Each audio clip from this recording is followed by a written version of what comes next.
akan ada materi tentang pendidikan atau gerakan anti penyalahgunaan nafsa. Iya. Seperti itu. Nah, nanti untuk materi kita pagi hari ini siapa nih Kak moderatornya? Ya, moderatornya kali ini nanti kita ketemu lagi nih sama Ibu Dewi yang kemarin ya. Ini saya bacakan dulu untuk CV-nya. Nama lengkap Dewi Wahyuning Tias STMeng. Tempat tanggal lahir Blora 17 Juli 1989. Program studi Teknik Kimia. Untuk peminatannya biomaterial, drug delivery dan transfer massa. Alamat domisili ada di Jalan Nologaten, Gang Kenari 190 Condong Catur, Depok. Kemudian alamat emailnya dewi.wahyuningtias@akprin.ac.id dengan nomor telepon 085642058253. Lalu untuk riwayat pendidikan, S1 di Universitas 11 Maret dengan jurusan Teknik Kimia lulusan tahun 2012. Lalu untuk program magister di Universitas Gadjah Mada jurusan Teknik Kimia lulusan tahun 2015. Dan untuk beberapa riwayat pekerjaan dan sertifikat keahlian, saya bacakan salah satunya. Pada bulan Juli hingga yang terbaru ada di 2018 itu sebagai pengurus DT UK K3 Akprin yang bekerja sama dengan LSPOC Nusantara. Dan untuk rekam jejak Tridharma PT, ada beberapa penelitian dari beliau. Yang terbaru adalah pembuatan serbuk bioflavor asam glutamat berbahan dasar tomat dengan penambahan NaCl sebagai pembentuk monosodium glutamat dengan metode foam mud drying pada tahun 2020. Kemudian untuk pengabdian kepada masyarakat sendiri, ada beberapa pengabdian yang sudah Ibu lakukan, dan yang terbaru ada pada pengembangan produk kreatif berbasis makanan dengan teknik pengawetan, yaitu frozen food dan minuman instan, bagi para mahasiswa di SMK Kanisius 1 Pakem. Dengan penyandang dana yaitu LPPM Institut Sains dan Teknologi Akprin tahun 2020. Nah, itu tadi adalah CV dari Ibu moderator kita pada pagi hari ini. Mungkin kepada Ibu Wahyuning Tias STMeng kami persilakan. Baik. Tes.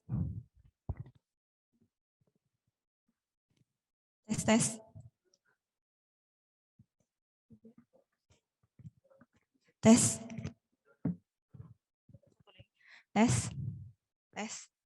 Udah masuk. Apa? Oh ya, masuk ya.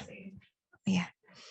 Baik, selamat pagi adik-adik mahasiswa baru dari IST Akprin Yogyakarta tahun angkatan 2021. Ketemu lagi ya dengan saya sebagai moderator.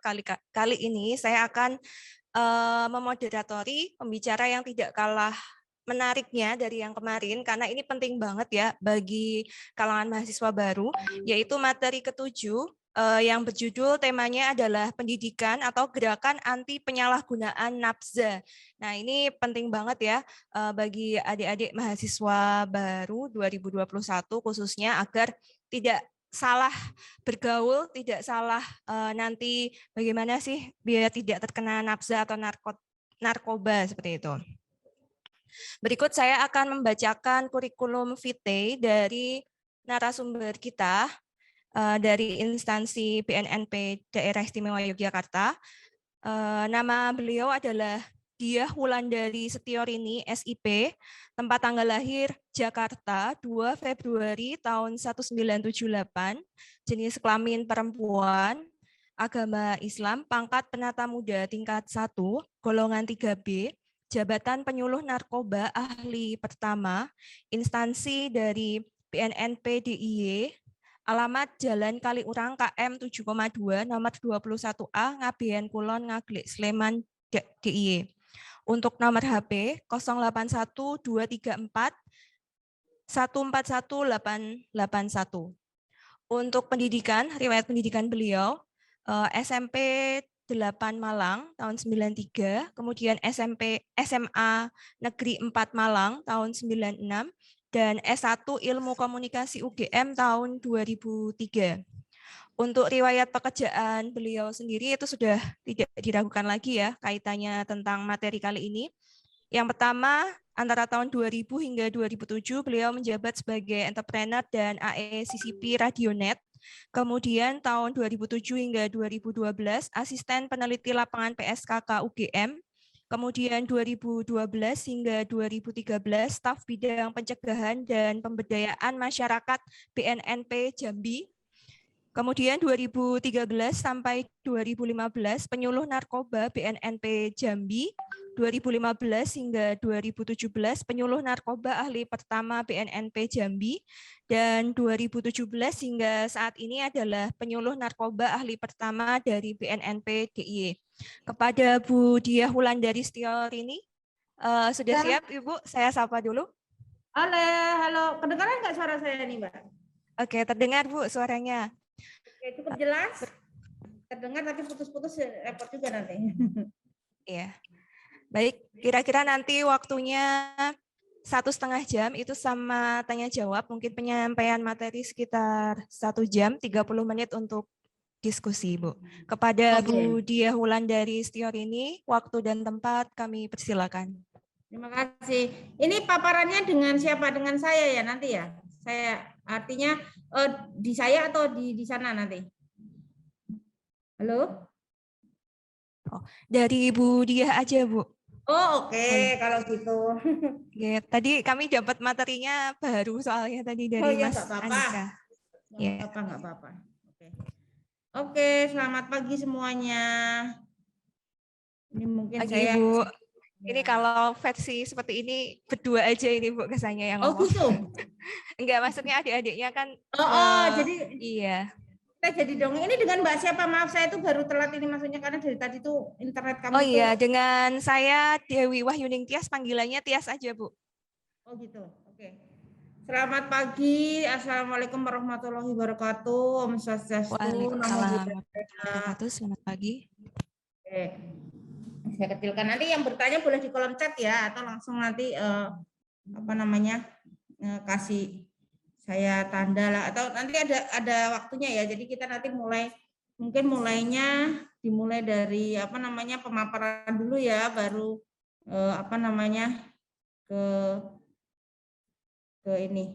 ke tanya jawab. Oke, tadi udah diperkenalkan ya sebelumnya ya. Nama saya kebetulan ini Diah Wulandari Setiorini. Saya biasa dipanggil Bu Diah atau Bu Rini. Tapi kalau di kantor orang lebih sering manggil saya Mae. Boleh saya lepas Masker ya Bu? Boleh Bu. Biar kelihatan kalau di foto. Soalnya saya kebetulan ini saya ngambil ruangan khusus ini untuk demi Ya boleh ya. Takutnya nanti itu ibunya nggak prokes gitu. Oke, selamat pagi semuanya. Saya ulangi lagi selamat pagi. Mohon maaf ini. Oke, kita mulai aja. Materi saya sekarang adalah pembentukan ketahanan diri mahasiswa sebagai upaya pencegahan penyalahgunaan narkoba. Kenapa sih Bu milih judulnya kayak gitu? Karena yang akan kita bahas nanti bukan bagaimana kita mengetahui narkoba itu bahaya atau enggak, tetapi bagaimana kita membentuk diri kita bukan sekedar menempa diri kita menjadi pribadi yang tangguh dalam menyatakan tidak pada narkoba, karena narkoba ini masuknya nanti bukan sekedar dari adik-adik nanti dari kekerasan semata, tapi bisa jadi dari bujuk rayu segala. Oke ya. Oke.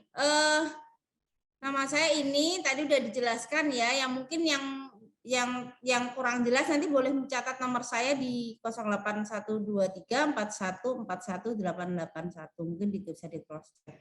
Nah, saya itu prinsipnya adalah dalam hidup itu nothing is impossible, anything can happen as long as we believe. Artinya sebenarnya dalam bahasa Jawa ini opo-opo ki mungkin dari seluruh Indonesia ini ya Mbak ya. Iya Bu. Oke. Jadi Ada. buat yang dari luar Jawa nanti saya takutnya keliru nanti. Jadi dalam bahasa Indonesianya aja ya kalau gitu. Segala sesuatu itu pasti mungkin selama kita itu percaya dan kita itu bisa selain ya kita berikhtiar dan berdoa. Jadi ada namanya kalau dalam agama yang saya anut itu namanya kun fayakun. Artinya ketika Tuhan berkehendak maka tidak ada satu hal pun baik manusia maupun hal lain yang bisa menghalangi terjadinya atau apa yang dikehendaki oleh Tuhan. Oke, saya pakai ini Pak ya mungkin ya. Halo, ini udah share screen kan ini ya Mbak ya? Sudah Bu, terlihat jelas. Oke. Saya baca ini, kita kenapa sih sekarang Indonesia sangat-sangat artinya sedikit-dikit BNN, keluar di media, keluar di TV, keluar di radio, keluar di mana. Ya karena dari tahun 2014 kemarin itu seingat saya itu sudah dicanangkan namanya Indonesia itu darurat narkoba. Artinya apa? Selama ini ada tiga hal yang menjadi permasalahan dari Indonesia. Apa yang selain terorisme dan korupsi, ternyata narkoba ini menjadi masalah yang sangat kritis atau genting, harus diatasi. Karena apa? Dari fotonya sudah terlihat ya, di tahun 2045 itu kita ini akan mencapai namanya Indonesia emas. Jadi di mana jumlah penduduk produktif Indonesia itu akan sangat meningkat. Adik-adik yang duduk di kursi bangku kuliah ini sekarang adalah calon-calon pemimpin di masa depan. Kalian adalah orang-orang yang akan memegang peranan di masa itu. Sedangkan kami yang sudah berada di posisi ini nanti akan turun, nanti akan melewati fase itu di mana kalian yang akan kemudian menjadi lapisan berada di lapisan tertinggi di sistem kenegaraan. Jadi mulai sekarang kita harus berusaha. Oleh karena itu Indonesia harapannya adalah kita bukan bersih, kemudian nggak mungkin Bu bersih narkoba. Banyak mahasiswa yang mengatakan seperti itu. Nggak mungkin kita bersih narkoba. Iya, karena narkoba itu sudah ada sebenarnya sejak dulu. Tetapi penyalahgunaannya itu baru ada berkembang sejalan dengan peradaban manusia. Yang tidak kita inginkan adalah penyalahgunaan ini akan terus berkembang menjadi suatu permasalahan yang merusak generasi muda kita, generasi bangsa Indonesia. Oke, makanya Indonesia kemudian kita katakan Indonesia darurat narkoba, di mana semua komponen masyarakat diharapkan menyadari bahwa ada permasalahan terkait dengan pembentukan generasi muda yang ada di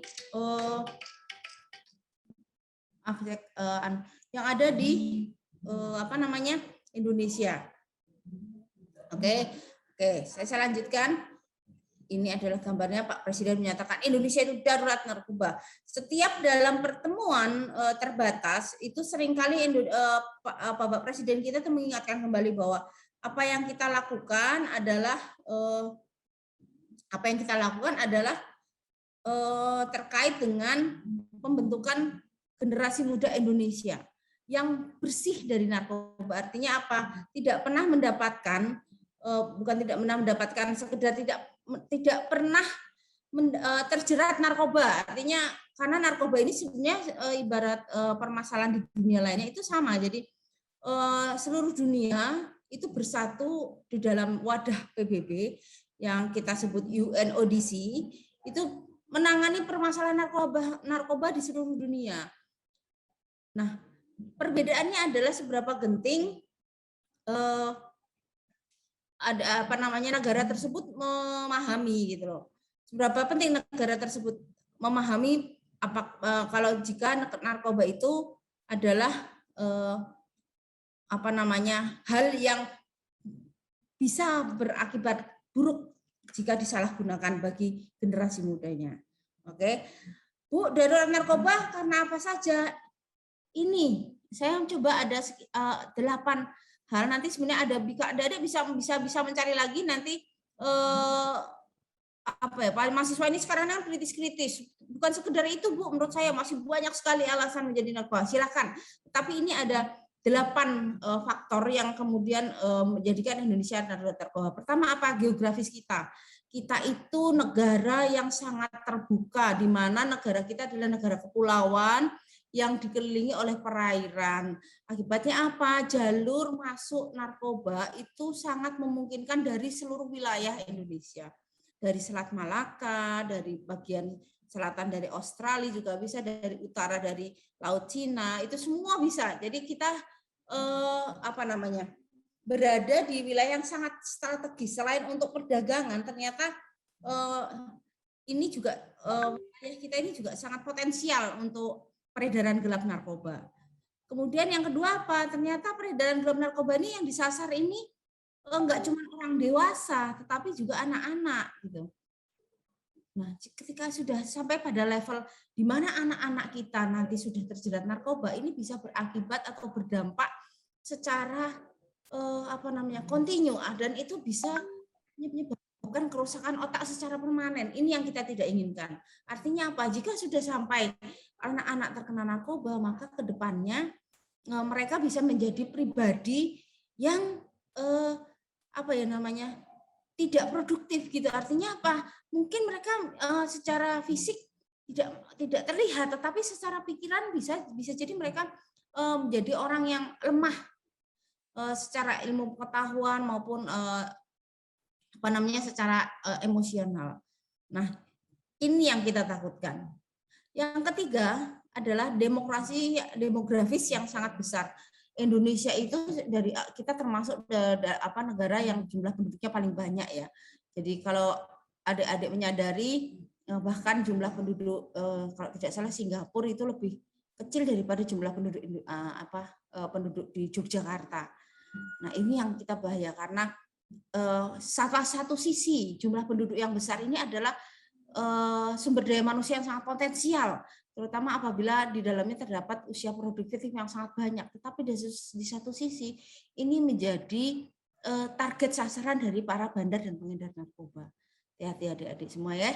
Terus yang keempat apa Bu? Kerugian. Ternyata kerugian ditimbulkan oleh penyalahgunaan narkoba ini mencapai jumlah yang fantastis yang kadang kita tidak menyadari. Artinya bukan sekedar peredaran gelap ini kemudian menggunakan uang yang sangat banyak, tetapi memang perdagangannya sangat menguntungkan, di mana modal 1 juta kita bisa kita bisa mencapai 1 miliar gitu, di mana dengan modal jadi keuntungannya, persentase keuntungan itu bisa sangat besar. Tapi bukan itu yang saya maksudkan. Artinya gini, negara Indonesia kemudian memiliki tanggung jawab dan beban yang sangat besar apabila masyarakatnya banyak yang terjerat narkoba. Karena biaya untuk rehabilitasi itu tidak murah dan tidak mudah. Kenapa? Karena rehabilitasi itu dituntut kesadaran diri dari para pecandu atau penyalahguna narkoba untuk melakukan semacam treatment atau perlakuan yang bisa menyebabkan mereka terlepas dari jeratan narkoba. Kemudian yang kelima, sistem penegakan hukum yang belum mampu memberikan efek jera kepada penjahat narkoba. Seringkali kita merasa gemes ya, geram karena Bu itu peredaran narkoba itu ada di lapas gitu, atau ada di berbagai tempat seperti di jalanan, atau kenapa nggak ditangkap aja? BNN beserta aparat penegak hukum berusaha keras untuk menangani permasalahan ini. Jikapun ada aparat penegak hukum yang terlibat narkoba, maka bisa kita kan itu oknum. Bukan berarti kita kemudian punya kebijakan yang memudahkan peredaran gelap, artinya penyalahgunaan itu supaya beredar mudah di Indonesia. Kemudian yang yang keenam ya, itu ada modus operandi yang terus berkembang. Artinya setiap dalam per hari itu selalu ada jenis narkoba baru yang dicoba dipasarkan oleh para pengedar. Kemudian narkoba itu sebagai mesin pembunuh massal. Apa pembunuh massal itu? Artinya yang dia rusak bukan sekedar secara fisik, tetapi juga otak dan emosi atau perasaan, di mana unsur canduan itu timbul bisa karena sugesti gitu. Artinya nanti ada apa yang kita jadi seperti orang pacaran itu loh. Jadi kalau ini selalu terbayang terus. Nah, itu sama di narkoba itu juga itu. Jadi kalau sudah pernah pakai, tahu nikmatnya, istilahnya dalam tanda kutip nikmatnya pakai narkoba itu nanti akan terbayang terus sampai seumur hidup. Kemudian itu tadi yang ke-8 adanya bahwa memang mau tidak mau kita harus mengakui bahwa lapas itu akhirnya menjadi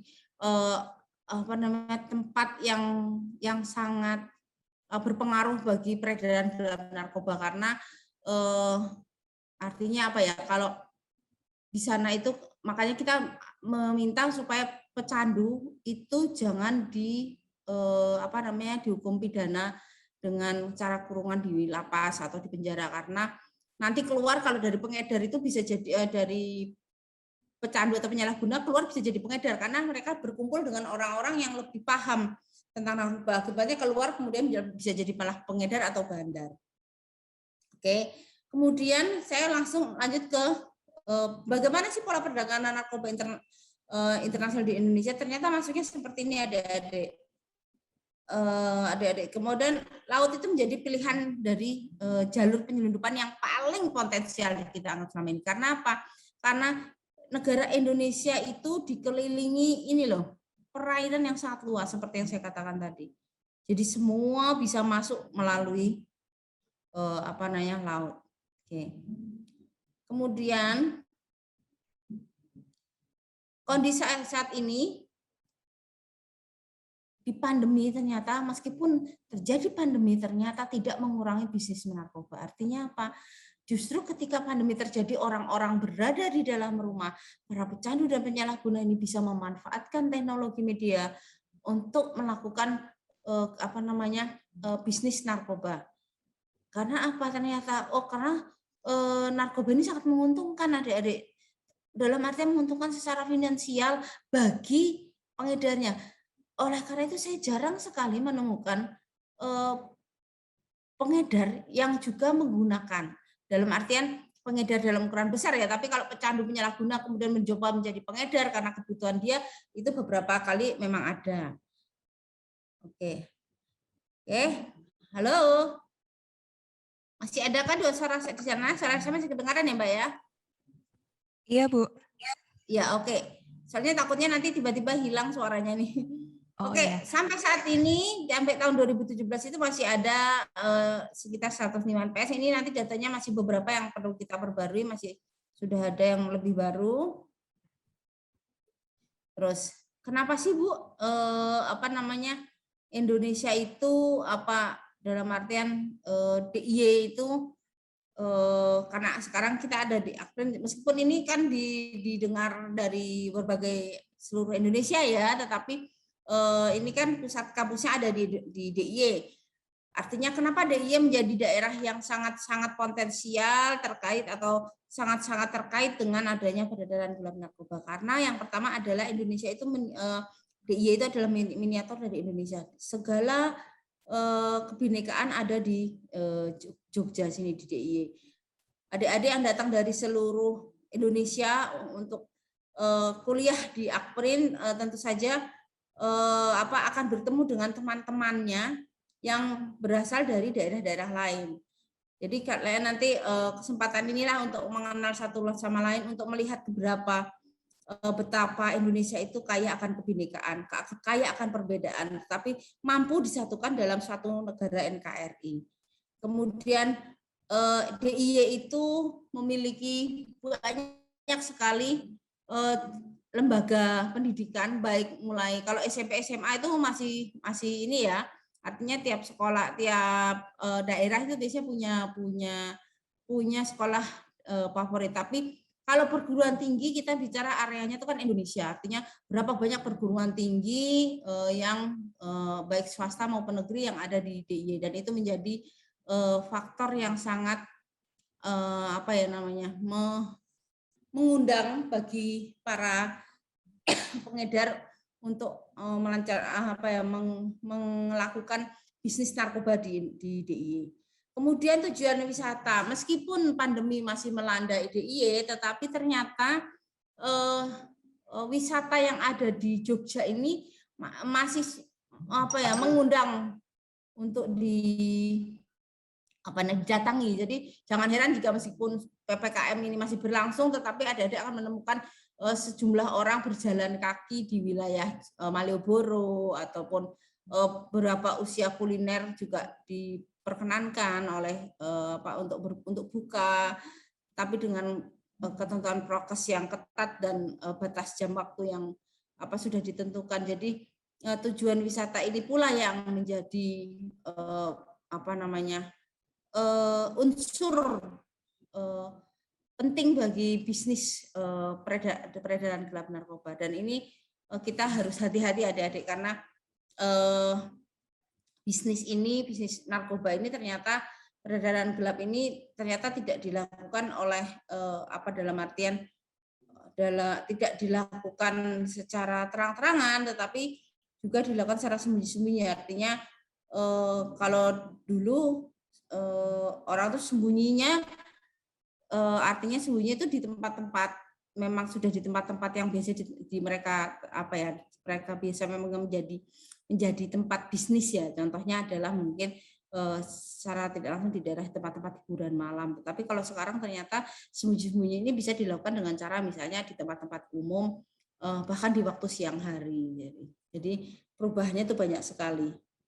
Kemudian penyalahgunaan narkoba itu mengharuskan kita semua komponen masyarakat itu mengetahui dan memahami bagaimana kita harus meningkatkan ketahanan diri kita sebagai secara pribadi maupun sebagai anggota ataupun sebagai peran masing-masing. Jadi entah itu sebagai anak, sebagai istri, sebagai adik atau sebagai kakak, sebagai anggota komunitas, sebagai anggota. Jadi semua peran yang adik pegang selama ini, yang ada pada diri kita dan melekat itu harus mampu kita upayakan menjadi satu cara, menjadi satu kesatuan pribadi yang tangguh melawan narkoba. Oke, lanjutnya kebijakan. Kalau kebijakannya kita ada Undang-Undang Nomor 35 tahun 2009 yang terkait tentang narkotika. Kemudian diturunkan ke dalam bentuk Inpres Nomor 2 tahun 2020 tentang Rencana Aksi Nasional P4GN. Kemudian kalau di Jogja sendiri ada Perda Nomor 13 tahun 2010 tentang pencegahan dan penanggulangan terhadap penyalahgunaan dan gelap narkotika, psikotripika, dan zat adiktif lainnya. Oke, Indonesia dari narkoba ini jelas. Penyelesaiannya dengan cara apa kemudian? Dengan cara supply reduction and demand reduction. Apa itu supply reduction? Supply reduction artinya kita mencoba mengurangi ketersediaan narkoba yang ada di perdagangan gelap. Artinya apa? Kita mencoba mengurangi supply bagi para pecandu dengan harapan nanti para pecandu atau penyalahguna itu mengalami kesulitan. Artinya pasar itu tidak lagi para pengedar dan para bandar itu tidak lagi bisa memasarkan barangnya secara istilahnya secara luas, karena kita sudah berupaya melakukan pemberantasan di situ. Jadi ketersediaan barang itu dilakukan dengan cara upaya pemberantasan. Kemudian demand reduction-nya apa? Kita coba untuk bekerja sama dalam upaya pencegahan dilanjutkan dengan upaya rehabilitasi. Artinya apa? Pada masyarakat dan komponen yang belum tahu, yang belum mengenal narkoba, maka kita lakukan upaya pencegahan. Kemudian dari pencegahan itu jika ada suatu wilayah atau masyarakat yang sudah terkena tetapi masih dalam upaya coba-coba, atau masyarakat itu sudah selesai terkena dan sudah pernah melakukan rehabilitasi kemudian kembali ke masyarakat lagi, itu kita lakukan pemberdayaan masyarakat. Jadi di situ nanti kita coba untuk memberikan semacam pelatihan bagi para pecandu atau penyalahguna agar mereka kembali menjadi manusia yang produktif. Nah, Di samping itu juga kita ada cara rehabilitasi. Artinya apa? Para pecandu dan penyalahguna yang pada level tertentu yang sesuai dengan ketentuan, mereka tidak akan dipidana, tetapi akan diupayakan melakukan rehabilitasi, baik itu rawat jalan maupun rawat inap.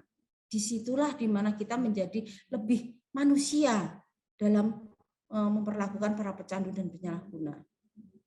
Oke. Fokus kebijakan P4GPN sejak tahun 2020 hingga tahun 2021 adalah war on drug. Artinya kita berusaha menuju Indonesia bersih narkoba. Jadi saya katakan ada sejumlah kegiatan yang bisa Adik lihat di tayangan paparan saya ini, yaitu penurunan permintaan itu berupa apa saja, seperti ada tim terpadu, ada layanan rehabilitasi di daerah, dalam artian boleh di tingkat provinsi maupun tingkat kota, kemudian ada pengembangan program P4GN yang berbasis pada desa atau kelurahan, jadi kita sebut dengan desa bersinar. Desa bersih narkoba. Kemudian kalau penurunan pasokan atau dari supply reduction-nya kita bisa lihat dari pengurangan eradikasi tanaman ganja. Artinya kita sering dengar di berita bahwa ada pemusnahan lahan ganja di suatu wilayah. Nah, itu yang kita lakukan. Kemudian penguatan active defense, artinya kita mencoba memberikan perlakuan kepada area tertentu, entah itu kelurahan, kampung, RT, untuk melakukan kegiatan melalui satgasnya, satgas anti narkoba, yaitu kita sama-sama perang melawan narkoba melalui lingkungannya masing-masing. Oke, terus kemudian ada pengembangan budaya ekonomi pada kawasan rawan. Oke, kita lanjutkan lagi ya Bu. Ini ada sampai jam berapa ini? Kira-kira masih berapa menit lagi saya nih bisa pemaparan? Sampai jam 10:30. Oke. Nah ini. Kemudian 10:30 ya Bu ya? Iya. Kemudian saya lanjutkan dengan apa itu narkoba. Orang-orang adik-adik sekarang lebih sering-sering mendengar di jalan. Saya tuh kok seringnya nafsa ya Bu saya dengarnya. Sama sebenarnya. Narkoba itu narkotika, psikotropika, dan bahan adiktif lainnya. B-nya itu ini bisa dilihat ya. Narkotika, psikotropika, dan bahan adiktif lainnya. Kalau di ranah dunia kesehatan, mereka biasanya lebih mengenal kata nafsa. Karena apa? Ada narkotika, psikotropika, dan zat adiktif. Jadi sebenarnya bedanya cuma di sini. Kalau kita bilang bahan adiktif, mereka bilangnya zat adiktif. Berarti sama ya. Oke. Kemudian bicara soal narkotika, apa narkotika? Pada dasarnya narkotika itu adalah ini. Zat obat-obat yang berasal dari tanaman atau bukan tanaman, baik sintetis maupun semi-sintetis, yang dapat menyebabkan penurunan atau perubahan kesadaran, hilangnya rasa, dan mulai sampai menghilangkan rasa sendiri dan menimbulkan ketergantungan. Izin Ibu, apakah di sana kalau jam 10 dilakukan lagu Indonesia Raya? Gimana Bu? Kalau setiap jam 10 mendengarkan lagu Indonesia Raya? Biasanya di tempat umum ada. Kalau di rumah sakit, saya pernah lihat ya. Oh di, gitu. Berarti iya. ada Kalau di di kampus ada. belum sepertinya. Oke. Oke, kalau gitu kita lanjut aja ya mungkin ya. Iya. Ya, meskipun nanti background saya ada lagu Indonesia Raya ini. Oh iya iya. Kemudian untuk narkotika ini seperti kita tahu kan, narkotika ini sebenarnya bisa dari tanaman. Jadi adik-adik sekarang tuh nanti kita diskusi boleh Bu tentang ganja, karena mahasiswa sekarang kritis mintanya kemarin itu ada legalisasi ganja. Jadi kita nanti coba bicarakan itu ya. Ada berupa tanaman, ada yang bukan tanaman yang termasuk narkotika jenis golongan 1. Yang tanaman apa aja ini ya? Apa sih tanaman? Ada tanaman kokain atau bisa orang nyebutnya kokain gitu ya. Ada tanaman opium, ada juga dari tanaman kanabis itu ganja. Kemudian nanti ada beberapa jenis tanaman yang asli Indonesia yang nanti bisa saya bagikan informasinya, bahwa ini adalah jenis-jenis tanaman yang tergolong narkotika atau jenis-jenis tanaman yang tergolong mampu jika digunakan secara tidak terpantau, tidak dalam pengawasan dokter, itu bisa menjadi bisa dikatakan bisa menjadi narkotika jenis 1 karena sebenarnya tanaman itu ada di sekitar kita, ada di wilayah Indonesia. Oke. Terus yang kedua bukan tanaman. Apa saja bukan tanaman? Ini adalah kita biasanya bilangnya ada yang namanya amfetamin dan metapetamin. Artinya apa? Jenis-jenis obat-obatan yang diracik, yang dibuat sebenarnya mereka ini dibuat pada awalnya dulu digunakan untuk untuk ilmu pengetahuan dan kesehatan. Jadi narkoba itu sebenarnya boleh nggak sih Bu? Boleh. Ada, cuman untuk ilmu kesehatan dan ilmu pengetahuan. Jadi fungsinya untuk kemaslahatan umat. Contohnya apa? Kokain. Kokain itu dalam kedokteran ada morfin. Dalam kedokteran itu digunakan untuk membius ketika dilakukan operasi. Ya, jadi kita bisa sebenarnya boleh. Cuman itu tadi yang kita pantau adalah penyalahgunaannya. Jangan sampai hal-hal yang sebenarnya ditujukan demi kesehatan, demi keberlangsungan umat manusia, demi menyelamatkan nyawa itu kemudian malah menjadi merusak manusia itu sendiri. Kemudian psikotropika, apa itu psikotropika? Itu kalau paling mudahnya adalah ini obat-obatan yang biasa digunakan untuk melakukan perubahan pada perilaku atau mental seseorang. Ini banyak digunakan di rumah sakit jiwa. Jadi jangan salah, nanti ada narkoba itu sendiri ada 3 efeknya, ada yang stimulan, terus ada yang halusinasi, juga ada yang depresan ya. Jadi di situ ada tiga nanti efek narkoba yang bisa ditimbulkan. Kemudian bahan adiktif lainnya ini ya, adik-adik semua banyak terdiri dari ini. Ada narkobanya itu ada seperti alkohol, bisa Bu, ya apapun minuman keras segala macam yang mabuk kata Pak Haji Roma Idama itu semua bisa masuk sebenarnya. Kemudian ada kafein kok bisa sih Bu itu? Benar bisa karena kafein itu menyebabkan candu. Adik-adik kalau melihat orang yang terbiasa meminum kopi sehari misalnya, selalu minum kopi secara kontinu, kemudian dia suatu hari tidak mau minum kopi, maka dia akan bilang, waduh saya kok merasa lemes karena tidak minum kopi. Itu yang sebenarnya dinyatakan kecanduan. Artinya apa? Kita akan merasa ada yang kurang. Itu nanti dirasakan oleh yang narkoba. Bedanya adalah efek yang didapat kalau oleh narkoba, efeknya itu sangat besar, rasa keinginannya itu sangat besar sehingga mengalahkan akal sehat.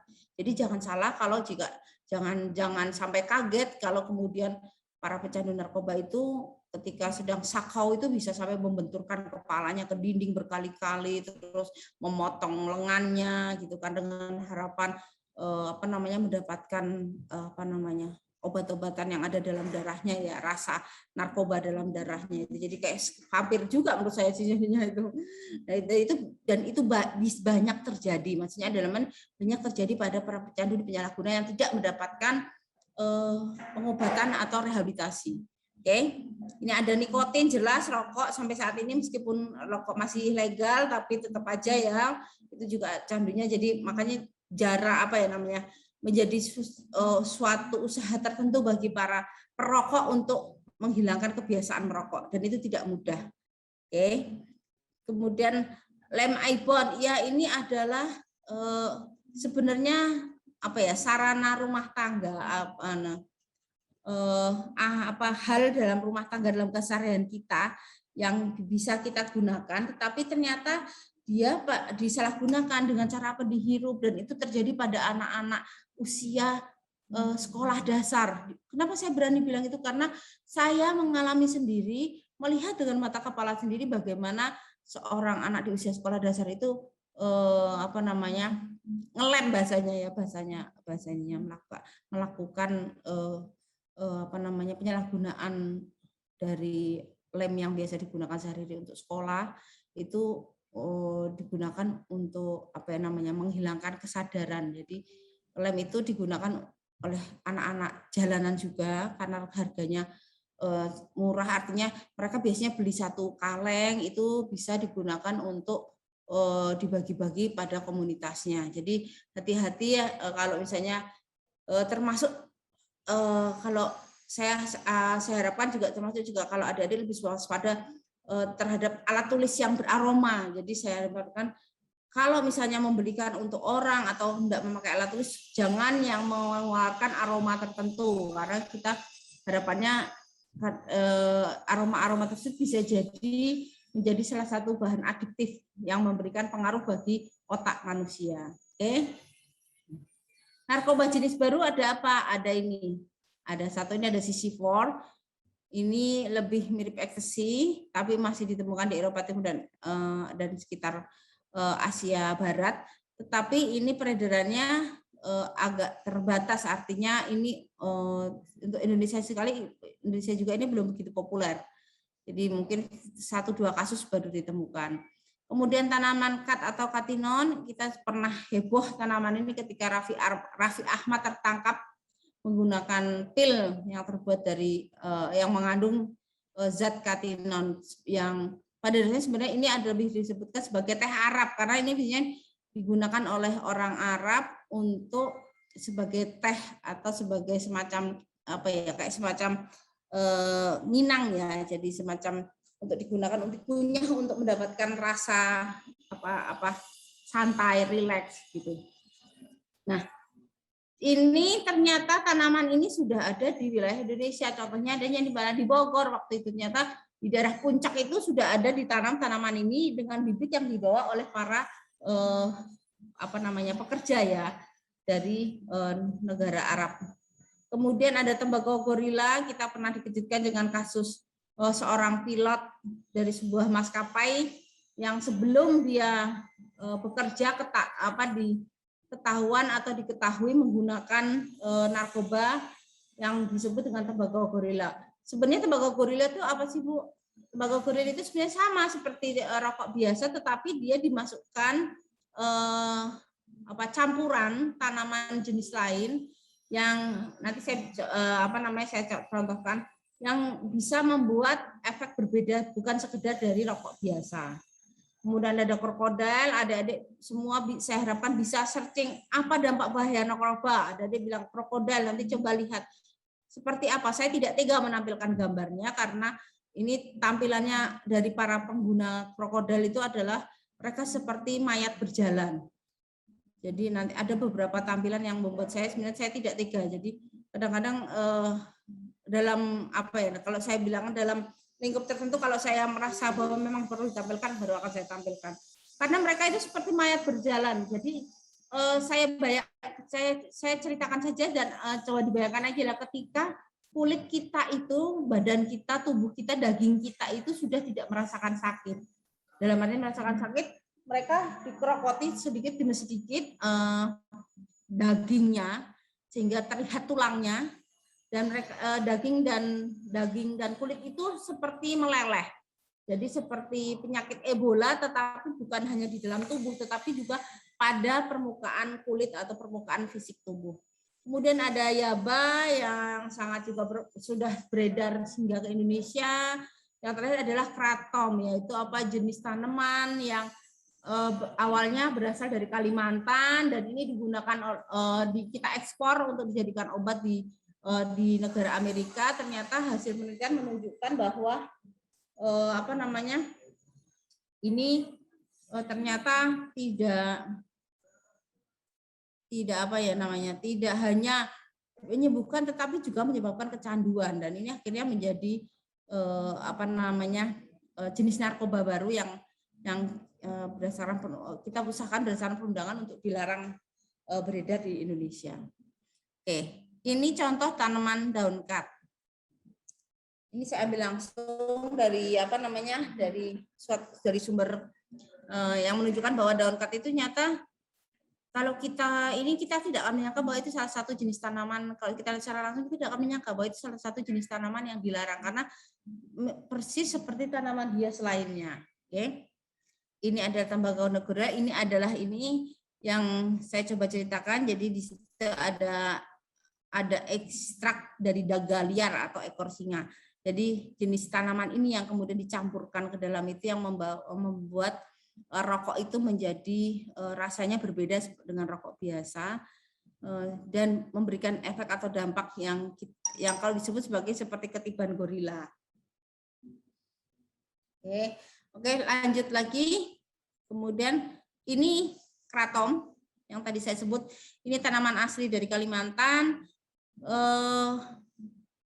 Wujudnya itu kalau kita di Kalimantan sebenarnya ini seperti tanaman biasa yang tidak memiliki pengaruh tidak berbahaya ketika dipegang atau dijadikan tanaman hias gitu ya. Tapi ternyata saya mau lihat dampaknya itu 3 kali lebih bahaya dari morfin. Hasil penelitian mengatakan seperti ini. Karena apa? Karena ternyata di dalam zat yang terkandung di dalamnya itu memiliki jenis yang zat yang sangat lebih besar efeknya bagi manusia dibandingkan dengan morfin. Ini jelas ada surat edaran tentang pelarangan penggunaan kratom dalam obat rasional dan suplemen kesehatan. Kemudian ini ada tentang yaba, termasuk stimulan atau metapetamin. Metapetamin itu adalah jenis sabu ya, Adik-adik. Kalau mungkin lebih kenal populernya namanya itu sabu, tapi sebenarnya dia masuk kategori metapetamin. Harganya segi murah dibandingkan dengan ekstasi yang mungkin atau sabu yang mungkin lebih mahal ya kalau sabu murni. Tapi sampai saat ini sabu itu ternyata diperdagangkan seringkali diwujudkan dalam bentuk paket hemat, yaitu sabu yang sudah dicampur dengan zat-zat lain, baik itu yang zat-zat yang layak dikonsumsi atau masih bisa dikonsumsi manusia seperti gula, terus susu, terus bisa juga dengan bentuk pasir gitu ya, jadi permen gitu ya.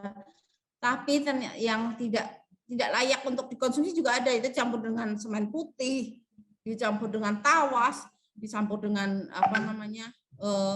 kapur. Jadi masih banyak hal-hal yang seperti itu yang sebenarnya tidak layak dikonsumsi, tapi karena jahatnya pengedar itu, jadi pengedar dan bandar jahatnya, jadi mereka itu mencampur sabu murni dengan zat-zat lain yang sangat berbahaya. Jadi bahayanya itu menjadi lebih daripada sekedar sabu.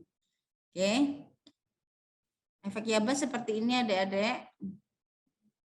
Pengguna cenderung akan berperilaku kasar, cemas, dan paranoid. Dan ini yang berbahaya karena dia akan bisa melakukan kekerasan terhadap orang lain. Oke. Tadi ini saya jelaskan tentang proyeksi penduduk. Nah, kemudian tantangan masa depan generasi kita atau dalam kehidupan peradaban manusia, tantangan kedepannya apa sih? Yang pertama itu adalah akses informasi tanpa batas. Sekarang ini kita bisa melakukan komunikasi dengan orang-orang di luar sana hanya dengan melalui satu kotak handphone. Artinya apa? Melalui satu alat kita sudah bisa melakukan komunikasi ke beberapa orang sekaligus, seperti sekarang ini yang kita lakukan. Jadi akses informasinya tidak terbatas. Kita punya kalau kita bilang namanya Mbah Google, punya Mak Yahoo, kita punya sekarang tuh banyak sekali yang kita bisa cari informasi dengan hanya mengetikkan satu kata atau satu hal yang ingin kita ketahui, dan itu seringkali juga akhirnya tanpa batasan. Artinya apa? Penggunaan akses informasi ini kemudian menjadi hal yang memberikan peluang bagi peredaran gelap narkoba secara lebih luas. Kemudian apa? Ruang privat makin sempit. Artinya apa? Dengan adanya media sosial, kita tidak bisa memiliki ruang di mana kita bisa sendiri lagi. CCTV ada di mana-mana dan hasil CCTV itu bisa kita kirimkan secara viral, secara langsung melalui daring, terus akhirnya menjadi viral dan diketahui oleh orang banyak. Ini yang berbahaya. Dan jika dalam hal positif itu tidak masalah, artinya ketika prestasi kita diketahui orang banyak itu bisa menyebabkan orang lain atau yang melihatnya itu termotivasi. Tetapi ketika ini tentang hal-hal yang memalukan, itu dampak yang dihasilkan bagi yang menjadi korbannya itu akan lebih besar, sehingga artinya apa? Dia akan depresi, dia akan merasa malu karena secara umum atau secara luas dia sudah diketahui kesalahannya atau aibnya. Ini yang bahaya karena apa? Dia bisa menjadi pecandu atau penyalahguna narkoba apabila dia nanti terbujuk oleh rayuan narkoba sebagai salah satu hal yang bisa menghilangkan rasa rasa malu tersebut atau rasa depresinya. Ini yang kita coba hilangkan, kita coba hindari maksudnya. Kemudian perubahan terjadi sangat cepat. Kita tidak ada yang menyangka bahwa pandemi akan berlangsung selama 2 tahun terakhir ini. Awalnya dulu COVID itu ada di Cina. Kita tidak, Cina di negara yang menurut kita cukup jauh dalam artian jarak, sehingga bisa dikatakan kita ketika di sana sudah merebak di tahun 2000 awal, kemudian ini kita masih pada proses di mana kita tenang karena tidak ada yang istilahnya kita merasa tidak jauh lah masih jaraknya ini.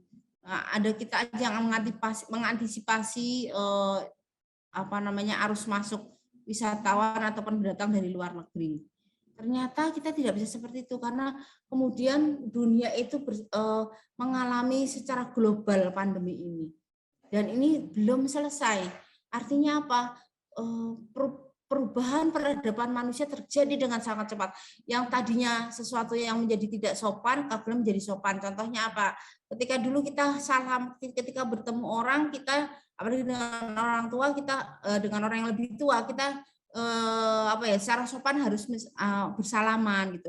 Tapi ternyata ketika ada pandemi, hal itu menjadi hal yang dilarang. Bahkan disarankan untuk menggunakan sedikit mungkin bertemu orang dalam jarak dekat. Ini hal-hal yang kadang-kadang menjadi kalau yang tidak, ini adalah menjadi shock sosial, shock budaya, shock culture. Jadi shock menjadi hal yang kemudian merubah seluruh pola hidupnya.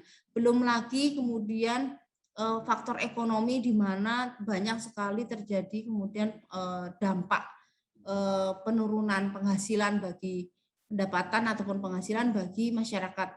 Dan ini jika kita tidak mampu mengatasinya, rasa depresi, rasa kurang, rasa malu karena dipecat, rasa semua itu bisa berakibat pada mencari pelarian, dan salah satunya adalah kepada narkoba. Oke, karena itu saya mencoba membuat sini saya coba menyarankan bahwa adik-adik semua sebagai bagian dari anggota keluarga, saya harapkan juga bisa membangun ketahanan keluarga. Nanti adik-adik juga bisa bukan sekedar hanya saya cukup tangguh Bu menjadi pribadi yang anti narkoba. Bukan sekedar itu, tetapi bagaimana adik-adik berperan aktif juga menciptakan lingkungan yang tangguh anti narkoba, artinya lingkungan yang bisa menyatakan tidak pada narkoba. Tidak hanya kepada diri pribadi, tetapi juga kepada orang lain, artinya membangun semangat yang sama kepada orang tua maupun kepada orang-orang yang kita sayangi. Ini yang saya harapkan. Oke, dan ketika salah satu peran itu dalam menjadi pribadi yang tangguh dalam menyatakan tidak pada narkoba, yaitu dengan juga mengembalikan keluarga atau anggota keluarga ataupun orang yang adik-adik sayangi di sana yang sudah pernah atau sudah menjadi penyalahguna narkoba atau pecandu untuk menjalani rehabilitasi. Tidak ada suatu proses rehabilitasi yang sukses tanpa dukungan keluarga. Jadi di situ peran kita, ketika kita sudah menjadi pribadi yang tangguh, maka kita bisa menularkan kepada orang lain bahwa ketahanan diri terhadap narkoba itu penting dan perlu dibangun bersama. Oke, ini ada sedikit info nanti bagaimana cara pelaporan.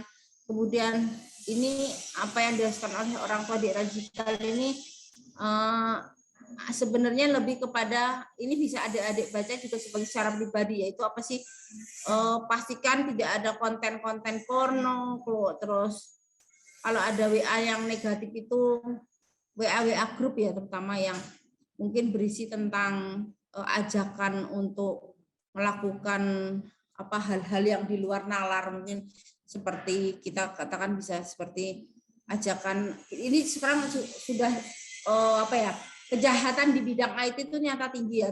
Ada beberapa ajakan untuk melakukan teror atau ajakan untuk melakukan kegiatan apa suatu aktivitas yang bisa menyebabkan orang lain celaka. Nah, itu harus kita kurangi.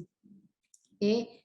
Kemudian lanjut aja, ini ada, saya harapkan adik-adik juga apa ya, persingkat gini berteman di media sosial dengan putra-putrinya, artinya adik-adik juga sebaliknya juga harus punya apa namanya, aktif di media sosial dengan kedua orang tuanya. Artinya gini, kalaupun orang tuanya tidak mampu untuk berlakukan media sosial, tapi cobalah untuk berkomunikasi melalui telepon. Artinya apa?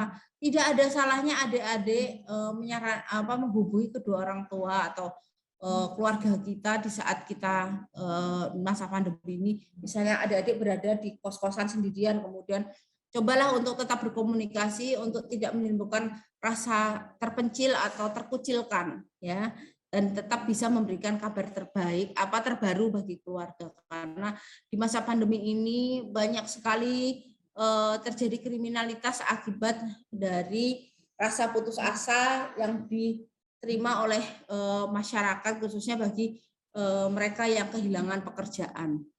Kemudian ini saat berkumpul dengan keluarga, saat ini kalau beberapa orang adik-adik masih berada di rumah dengan keluarga, usahakan jangan terus memegang HP. Jadi usahakan adik-adik ketemu dengan keluarga atau berada di posisi misalnya waktu makan bersama itu tidak memegang HP, tetapi masing-masing mencoba, tidak hanya orang tuanya tapi seluruh anggota, adik, kakak semua yang itu coba letakkan HP sebentar saja saat acara makan, misalnya sekitar 10 menit, 15 menit. Di situ adik-adik akan merasakan perubahan. Ternyata, oh adikku ternyata, kenapa saat adik-adik meletakkan HP itu, adik-adik akan mulai memperhatikan lingkungan sekitar. Adik-adik akan melihat betapa, misalnya anak adik apa namanya, saudara kita ini sudah berubah, yang tadinya gemuk jadi kurus, atau sebaliknya yang tadinya tidak berkumis jadi berkumis, dan atau bagaimana tingginya apa adik itu menjadi, oh ternyata dia sudah lebih tinggi dari yang kemarin. Terus betapa mungkin rambut putih yang ada di kedua orang tua adik-adik itu sudah semakin banyak. Itu hanya terjadi, hanya adik-adik ketahui, hanya akan adik-adik sadari ketika adik-adik melihat sekeliling dengan secara sadar. Artinya apa? Tidak terfokus pada HP ataupun apa namanya gadget lainnya. Kemudian ini untuk online, saat kita berkumpul itu jangan lupa untuk saat kita berkumpul dengan orang lain, usahakan untuk tetap fokus pada orang tersebut. Jangan sampai kemudian adik-adik terlibat, misalnya nih ya, ketemu teman-temannya, yuk ketemuan reunian di suatu tempat. Sekarang lagi PPKM ya, tapi kan tidak apa, dalam sudah ada sedikit pembatasan. Ayo kita ketemuan di warung A gitu. Sampai di warung A ternyata malah sibuk sendiri dengan HP-nya. Jadi artinya tidak ada tujuan awal dari pertemuan itu tidak tercapai. Misalnya tujuan awalnya kan kita bersilaturahim, ternyata kita malah sibuk dengan diri kita masing-masing. Itu yang bahaya. Artinya adik-adik akan mulai mematikan rasa empati dan peduli terhadap orang lain saat adik-adik mengakses HP ketika bertemu dengan orang lain. Oke, kemudian jadikan media sosial sebagai sarana berbagi inspirasi. Saya sepakat ini karena artinya apa? Semua apa yang kita posting itu akan memberikan pengaruh minimal bagi diri adik-adik sendiri. Artinya gini, ketika kita melihat postingan kita, seharusnya kita menimbulkan energi negatif bagi diri kita, dan itu yang akan kita sebarkan kepada orang lain yang melihat apa yang kita posting. Jadi usahakan apa yang kita posting itu memberikan semangat semangat positif, energi yang positif, semangat yang ikut terbangun untuk melakukan suatu perubahan yang positif. Ya, jadi jangan kemudian malah hanya sekedar keluh kesah atau hanya sekedar untuk menarik followers, hanya sekedar untuk mendapatkan like yang banyak. Jadi usahakan ini ya. Ini adalah peraturan nomor 13 2010 tentang yang saya tadi sebut sudah. Oke, di mana peran adik-adik? Bu, saya itu sebenarnya sangat concern, sangat intens, sangat perhatian dengan narkoba. Apa yang harus saya lakukan? Bisa dilakukan dengan menjadi satgas. Apa ini? Satuan Tugas Anti Narkoba. Apa itu? Mereka adalah orang-orang atau mahasiswa yang kemudian concern atau sangat aktif melakukan upaya Pak GN di kampusnya maupun di lingkungan sekitarnya. Oke. Kemudian modus operandi peredaran gelap narkoba melalui apa saja? Bisa ada saya tampilkan di layar ini, ada melalui permen, bungkus abon, juga melalui paket gitu ya. Nah, ini semua saya tampilkan barang bukti yang telah kami sita atau BNN sita selama beberapa waktu awal ini. Ini ada yang terdekat di Jogja kemarin, pada tanggal 14 Februari tahun lalu.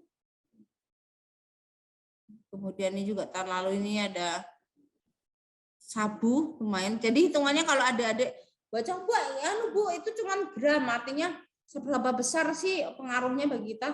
Ternyata pengaruhnya besar sekali. Karena hitungannya adalah gram. 1 gram sabu itu nilainya lebih besar daripada 1 gram emas. Upaya pencegahnya melalui apa ini? 5M. Apa 5M?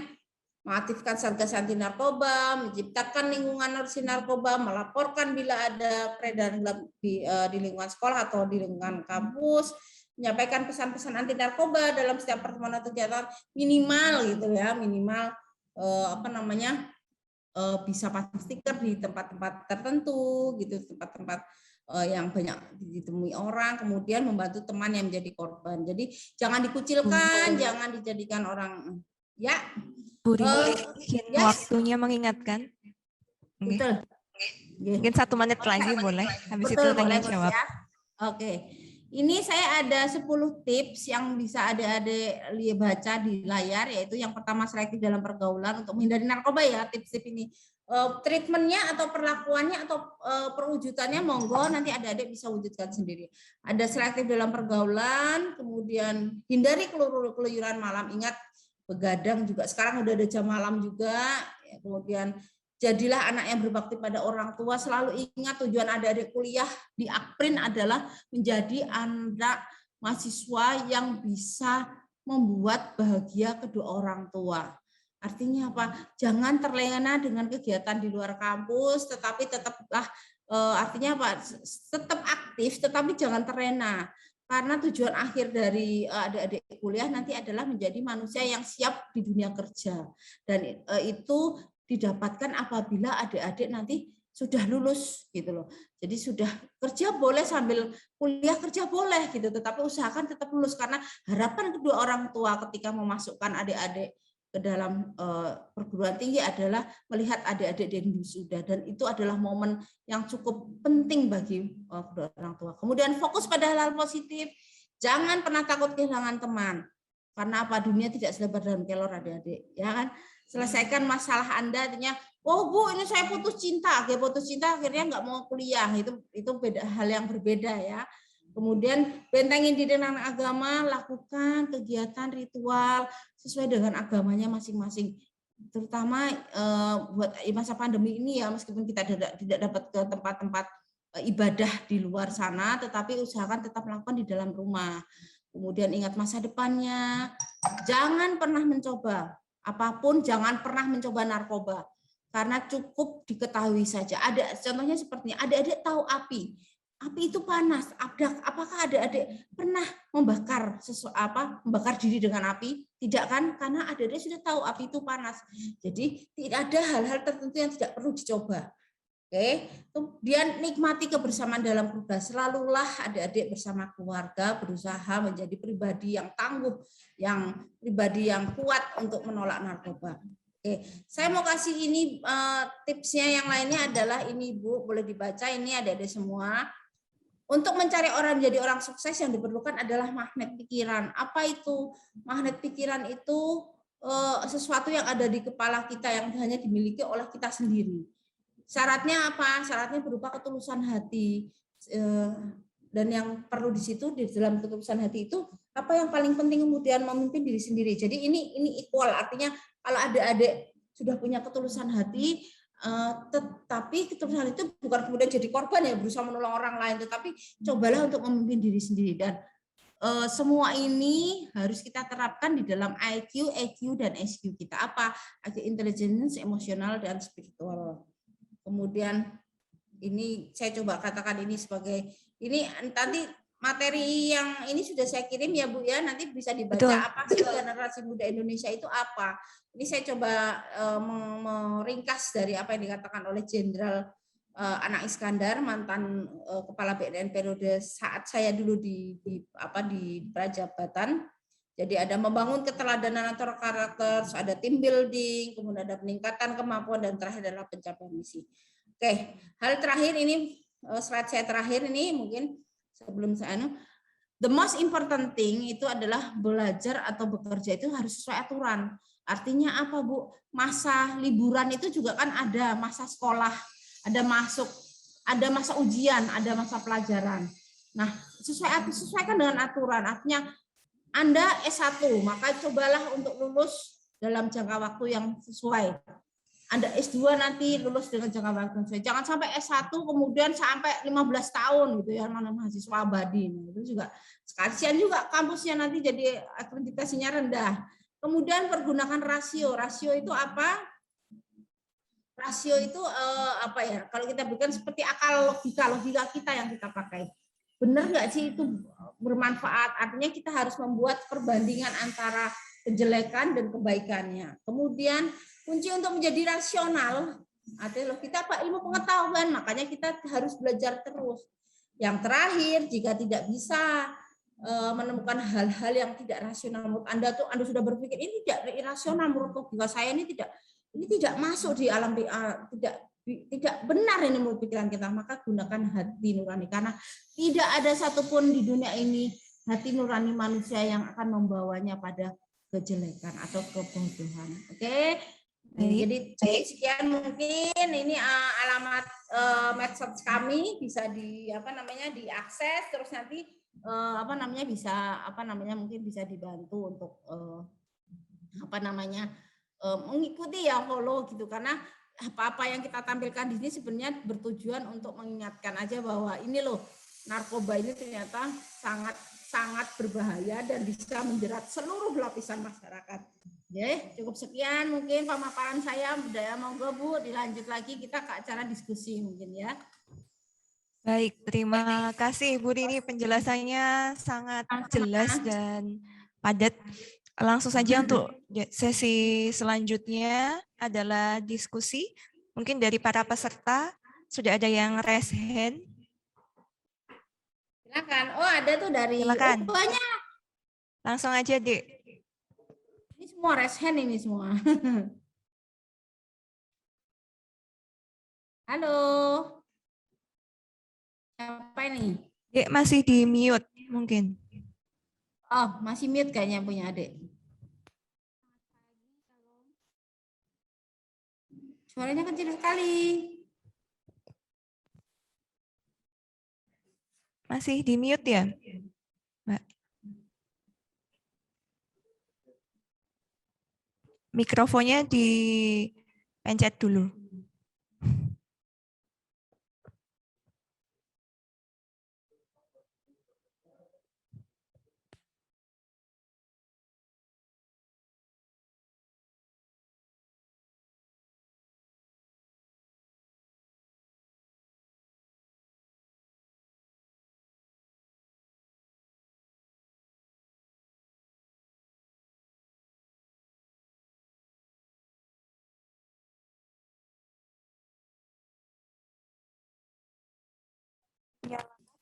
Bisa dinyalakan, Halo, Mbak.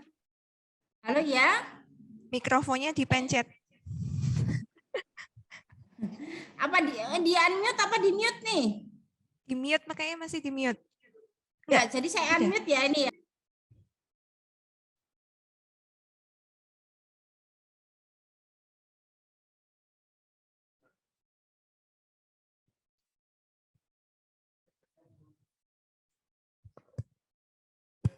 Oh, headsetnya coba dicopot, Mbak. Udah.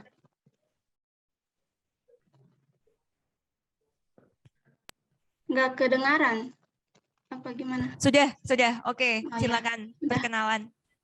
Perkenalkan, nama saya Astin Tina Tupan, NIM 211064001, jurusan Statistika, asal Maluku. Saya punya 2 pertanyaan, Bu. Yang pertama, kan kita udah tahu nih kalau narkoba kan udah punya dampak negatif, tapi masih banyak yang gunain. Itu gimana sih? Apa narkoba punya daya tarik tersendiri apa gimana sampai masih banyak yang gunain? Terus yang kedua, hal apa? Bagaimana kita bisa tahu kalau orang ini nih pengguna narkoba? Apa ada hal fisik yang bisa kita lihat? Apa gimana? Itu aja. Terima kasih. Oke, sama-sama. Ini mau di kumpulan pertanyaannya dulu atau ini? Langsung ini, dijawab Bu? dulu aja, Bu. Nggak apa-apa. Oke.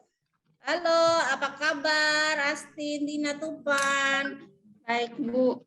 Baik, ini dari Malukunya di mana? Malukunya di ini. Di bagian Tanimbar, Bu. Oh, Tanimbar berarti bukan di Ambon berarti ya, bukan di Ambonnya ya. Oke. Ini dari sana langsung ya berarti ya. Bukan sudah di Jogja berarti ya, masih di sana ya di Maluku ya. Udah di Jogja, Bu. Oh, udah di Jogja. Oke, berarti sudah di tanah Jawa, kita bilang. Oke. Saya terima kasih atas pertanyaannya. Ada 2 pertanyaan yang sangat bagus sekali. Mungkin kalau boleh ini nanti saya kasih yang pertanyaan ini saya kasih Mbak Astin, boleh hubungi ke BNNPDY, hubungi saya, nanti ada ada hadiah, bukan hadiah kalau saya bilang, ada bingkisan khusus lah untuk Mbak Astin ya. Pertanyaan bagus. Yang pertama, Ibu, kenapa sih narkoba itu masih dipakai oleh orang gitu loh? Padahal orang-orang tuh udah pada tahu tuh gitu ya, orang-orang tuh udah pada tahu Ibu itu semua kalau ternyata narkoba itu jelek, buruk, jahat gitu. Tetapi kenapa masih ada aja sih yang pakai gitu?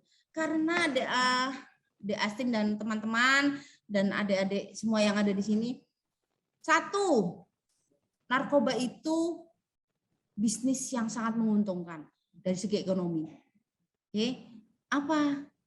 Bisnis yang sangat memberikan untung bagi pengedar dan bandarnya. Artinya apa?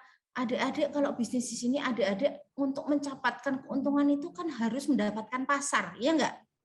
Hukum ekonomi mengatakan kalau kita punya barang, kita mau untung, kita harus pasarkan. Oleh karena itu, bandar dan pengedar melakukan segala cara untuk mengedarkan narkoba kepada masyarakat. Caranya dengan ajakan apa? Tidak dengan paksaan, dengan bujuk rayu bisa. Adik-adik awalnya ditawarin menggunakan satu, misalnya lagi pusing, cobalah ini obat sakit kepala ini, gitu. Dengan ini kamu akan tenang, akan terasa rileks, gitu. Akhirnya apa, dari bujuk rayu itu, akhirnya kemudian adik-adik terpaksa kemudian akan membeli berikutnya karena adik-adik merasa nyaman dengan obat tersebut, dengan narkoba tersebut. Adik-adik menyadari bahwa itu sebenarnya narkoba, tapi ternyata narkoba ini memberikan saya sepertinya saya jadi sembuh. Halo. Ya, Bu. Masih dengar kan? Terus iya, yang kedua lagi efek yang ditimbulkan. Narkoba itu ternyata efeknya sangat besar, yaitu apa? Memberikan dampak kecanduan bagi orang yang menggunakan, nanti secara tidak langsung dia akan menjadi candu. Secara tidak sadar dia akan secara tidak sadar dia akan tubuhnya itu akan meminta kembali zat tersebut. Dan ini kalau sudah sampai pada kategori level tertentu menjadi pecandu, dia tidak bisa menolak. Karena apa? Menjadi seperti kebutuhan yang harus dipenuhi. Jadi seperti apa ya namanya? Zat yang harus dipenuhi oleh maaf tadi ada apa sambungan sedikit. Jadi zat yang harus dipenuhi oleh masyarakat, oleh tubuhnya. Jadi kemudian zat ini harus dipenuhi tidak hanya pada dosis tersebut, tetapi dosisnya hingga sampai melebihi yang biasa dia gunakan. Artinya apa? Makanya orang pakai narkoba itu biasanya misalnya tadinya awalnya pakai sedikit, lama-lama saya kan dia porsinya separuh. Nanti akan nagih lagi, bahasa tubuhnya itu minta lagi nanti menjadi 3/4. Terus besoknya lagi dia akan minta lagi menjadi 1. Kemudian berikutnya lagi menjadi 1,5, menjadi 2,5, dan itu yang akan terus berulang. Itu ya dari segi dampaknya atau zatnya itu sendiri ya. Tadi dari ekonomi, zatnya. Dan yang ada lagi yang ketiga ini, dari apanya sih Bu kok jadi dipakai terus gini? Karena masalah kejiwaan itu masalah yang selalu berkembang adik-adik. Ya Mbak Asin ya, masalah yang selalu berkembang. Rasa percaya diri itu tidak mudah dibangun. Saya rasa adik-adik pernah merasa punya jerawat aja rasanya malu keluar rumah seperti itu. Punya kulit hitam itu malu bergaul, punya rambut pesek, rambut keriting itu, aduh kenapa rambut aku tidak seindah rambutnya yang sekarang itu lagi ngetren di seperti rambutnya Lucinta Luna yang meskipun dia ini ya tidak seperti rambutnya orang-orang artis-artis yang indah berkilau gitu. Itu adik-adik yang kita nggak ini. Oke. Siapa namanya yang ada nih? Terus yang kedua, bagaimana kita mengenali seseorang itu menggunakan narkoba. Paling mudah yang kita ketahui adalah ketika orang terdekat ya adik-adik, utama adalah, halo masih bisa dengar semua? Yang mendengar acungkan tangan? Dengar. Masih bisa Bu. Oke, masih bisa mendengar acungkan tangan ya. Nah, kenapa adik-adik kita bisa mengenalinya dari perubahan perilaku? Jika orang-orang terdekat kita yang terkena, kita akan mengetahui dari perubahan perilaku yang dialami. Yaitu apa? Yang tadinya rajin bangun pagi jadi malas, yang tadinya sifatnya tidak kasar atau halus jadi kasar, itu bisa terlihat dengan jelas. Tapi yang paling penting adalah apa? Ketika kita mengetahui seseorang itu menggunakan narkoba, jangan pernah kita jauhi dengan cara dikucilkan, tapi rangkul mereka untuk kembali ke jalan yang benar. Dengan cara apa? Dengan cara memberikan informasi tentang bahaya narkoba ataupun tentang rehabilitasi yang perlu dijalankan. Tetapi saya ingatkan lagi, sebelum adik-adik merangkul para pecandu dan penyalahguna tersebut, usahakan agar adik-adik mempunyai ketahanan diri yang baik dan kuat untuk mengatakan tidak pada narkoba. Artinya apa? Sebelum kita mendekati orang tersebut, mengajak untuk kembali kepada yang jalan yang benar, kepada menjadi orang yang sehat, adik-adik harus bisa menjadi pribadi yang tangguh terlebih dahulu. Ya, karena jeratan narkoba itu tidak hanya dilakukan secara artinya secara kasar atau secara paksaan, tetapi juga dilakukan bujuk rayu ataupun secara halus. Itu ya Mbak Astin ya. Iya Bu. Salam buat keluarga di sana, salam sehat, salam kuat, anti narkoba. Ya, ada lagi lainnya ini, boleh loh yang lainnya. Silakan untuk pertanyaan selanjutnya bisa diarahkan panitia. Ini banyak yang resen. Ini karena terbatas waktu ini Bu Rini. Oh boleh. Cuma 2 pertanyaan lagi. Silakan boleh, Mas. Halo. Mana ini?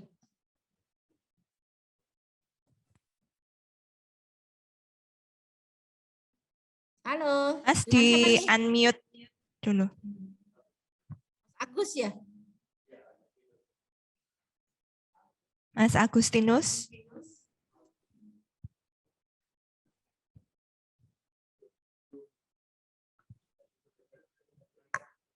Ganti aja mungkin ya.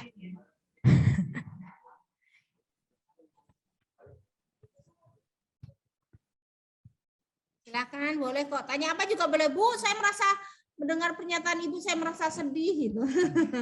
Kenapa saya merasa butuh narkoba? Oh, iya. Ini silakan Mas. Tes. Sebelumnya, Halo, Assalamualaikum warahmatullahi wabarakatuh. Perkenalkan, nama saya Khalil dari Teknik Elektro dengan nomor NIM 211047010. Maaf Bu, saya izin bertanya. Jadi gini, kita kan tahu narkoba itu karena adanya pendidikan dan penyuluhan. Oh gitu. Tetapi hal itu juga memberitahu kepada seseorang bahwasanya ada narkoba yang jenis ini, dan ada yang jenis baru. Jadi saya mau tanya Bu, sebenarnya orang yang pertama menemukan narkoba jenis baru itu siapa Bu? Dan kenapa setiap tahun atau setiap beberapa bulan itu selalu muncul narkoba jenis baru Bu? Ya, baik, terima kasih. Oke, itu aja kan Mas Khalil. Mas Khalil Iya, Bu. Sidik ya. Oke, Assalamualaikum. Dari mana? Dari Palembang Bu. Oh, dari Palembang, kita Galo ternyata ya. Asli Palembang, di asli Palembangnya atau di kota mana? Di Kabupaten Banyuasin Bu. Oh siap, oke. Oke, dekat. Saya tuh 4 tahun di Jambi soalnya. Oke, sering ke sana juga karena lebih dekat daripada ke Jakartanya. Kayak gini Mas Khalil. Jadi orang itu kita menyebut, saya tahunya dari penyuluhan, dari informasi yang Ibu berikan gitu ya. Selain itu juga saya juga tahunya dari internet, dari gini. Oke.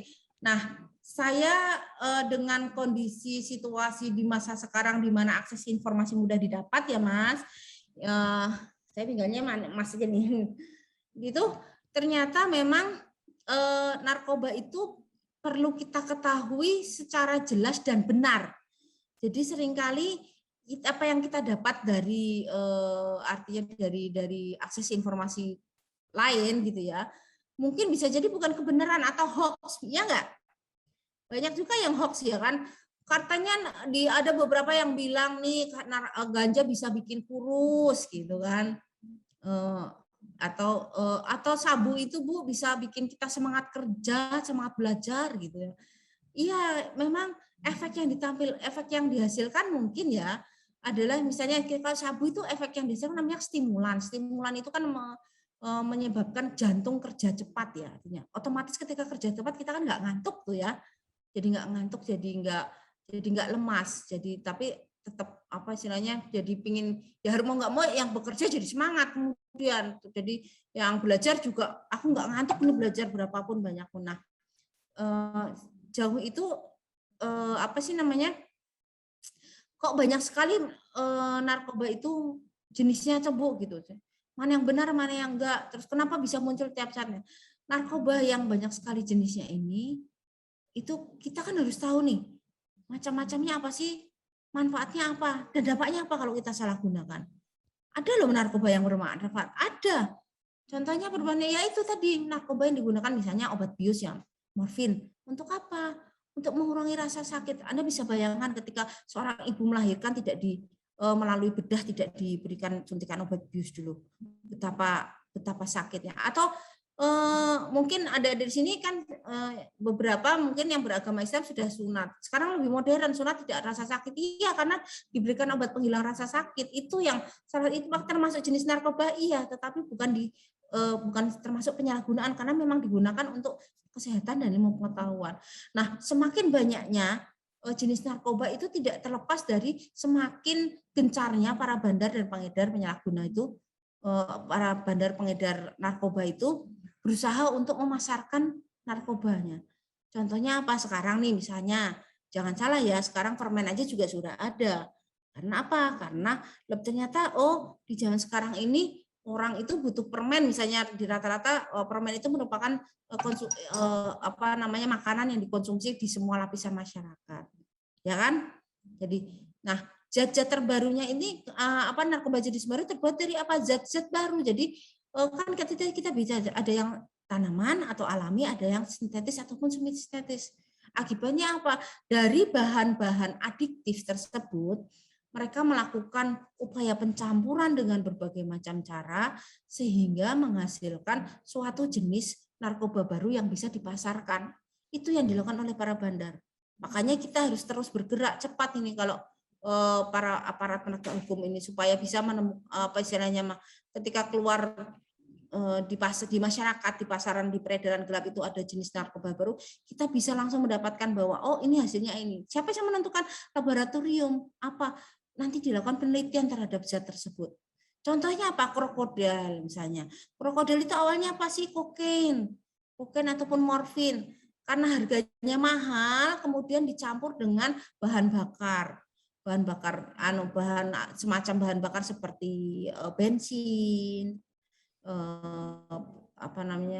seperti solar gitu ya, kemudian dikonsumsi dan itu menjadi jenis narkoba baru dengan dampak yang baru. Karena apa? Penetapan narkoba baru dengan dampak baru itu bukan sekedar oh itu ada di pasaran tuh baru tuh barang baru, bukan, tetapi melalui penelitian dan ditetapkan sesuai dengan dampaknya dan zat yang terdapat di dalamnya gitu ya Mas Khalil Siddiq. Jadi kalau kok banyak sekali karena mereka ingin untung besar. Kalau bandar dan pengedar itu kan intinya pengen untung besar. Jarang loh bandar besar itu pengguna narkoba.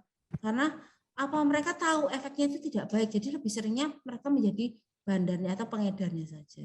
Oke? Begitu ya Mas Khalil penjelasan dari saya, mungkin bisa lebih mudah dipahami. Oke, lanjut yang lainnya mungkin. Baik, masih ada beberapa yang lagi ya. Ini. Satu mungkin untuk 5 menit terakhir.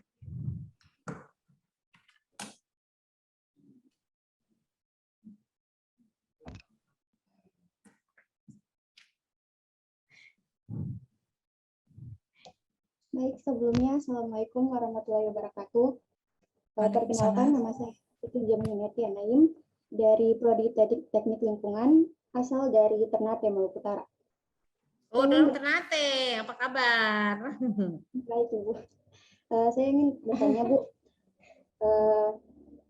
apakah orang yang sudah terlanjur menggunakan narkoba bisa sembuh 100% dengan rehabilitas, dan juga kenapa polisi menghancurkan barang bukti narkoba dengan cara membakar di tempat terbuka?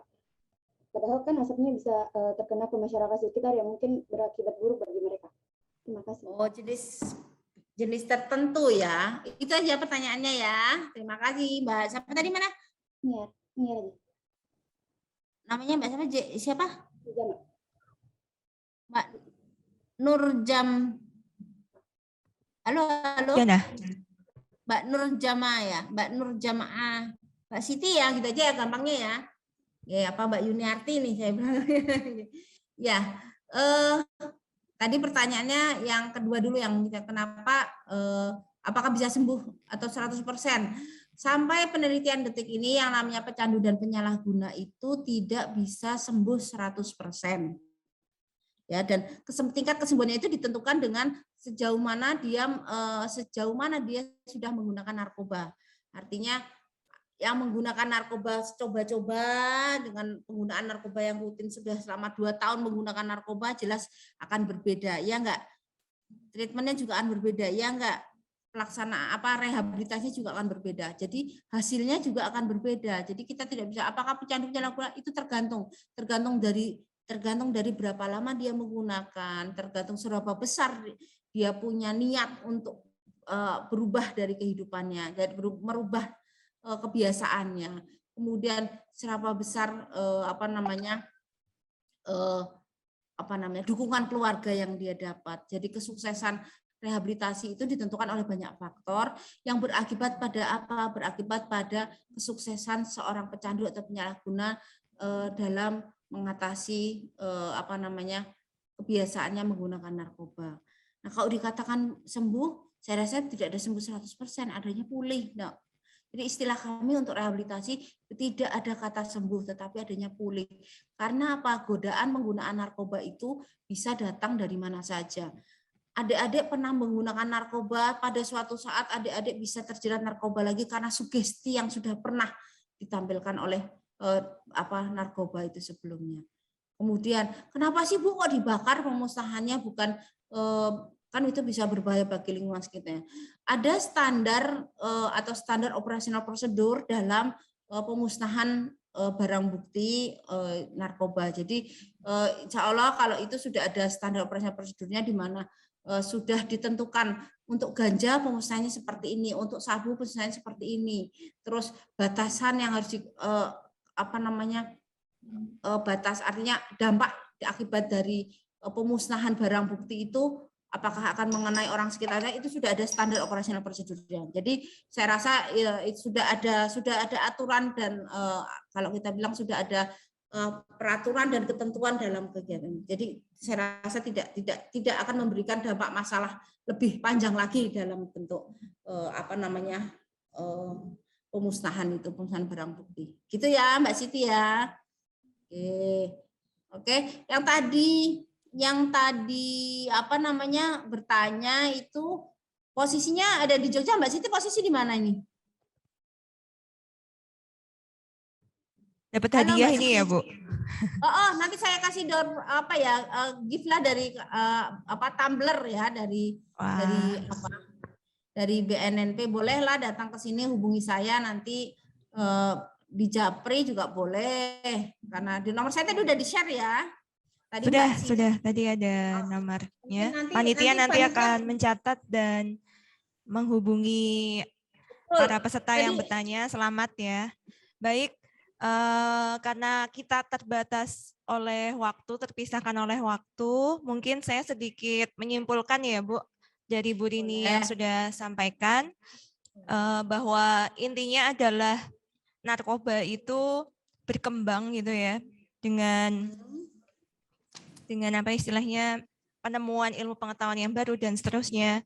Nah, sehingga yang perlu dilakukan adalah menjauhi narkoba, dan tips menjauhi narkoba yang saya tadi tangkap ada yang menarik, tipsnya itu menghindari keluyuran malam. Nah, ini dan menjaga pergaulan, itu aja. Dan kalau misalnya sudah kena, ternyata penyembuhannya tidak bisa 100% seperti itu tadi ya Bu Rini. Betul, iya. Jadi jangan pernah mencoba dengan narkoba. Baik, mungkin itu saja atau ada closing statement dari Bu Rini? Oke, sedikit aja ya yang saya pesankan adalah satu, mungkin sebagai generasi muda, mahasiswa sekarang merupakan salah satu generasi muda Anda semuanya gini aja. Anda semua yang ada di layar ini atau ada dalam ruang Zoom ini adalah bagian dari bangsa dan negara Indonesia. Kalian adalah salah satu dari komponen masyarakat yang akan memberikan pengaruh bagi masa depan bangsa. Jadi tetapkan pilihan sebagai pribadi yang tangguh, sebagai pribadi yang mempunyai prinsip, sebagai pribadi yang mempunyai iman di masa depan ataupun di masa sekarang. Gunanya apa? Gunanya untuk mencapai kesuksesan baik secara pribadi maupun secara masyarakat atau secara anggota masyarakat yang bangsa dan bernegara. Itu aja. Dan tetap selalu katakan tidak pada narkoba, walaupun itu memberikan janji yang manis. Oke? Terima kasih. Kita aja mungkin tutup dari saya, Mbak. Oke, terima kasih banyak. Kita kasih plus ya. Tapi plusnya nggak ada suaranya ini, bukan hanya di panggung. Terima kasih banyak Bu Rini dari BNNP Jogja. Saya selaku moderator mohon maaf jika ada salah kata dan penyampaian dalam materi 7 kali ini. Sekali lagi, tadi pesan Bu Rini adalah no narkoba gitu ya, katakan tidak pada narkoba. Terima kasih. Assalamualaikum warahmatullahi wabarakatuh. Selamat siang, salam sehat untuk semuanya. Oke. Assalamualaikum warahmatullahi wabarakatuh. Salam sejahtera. Salam kebajikan.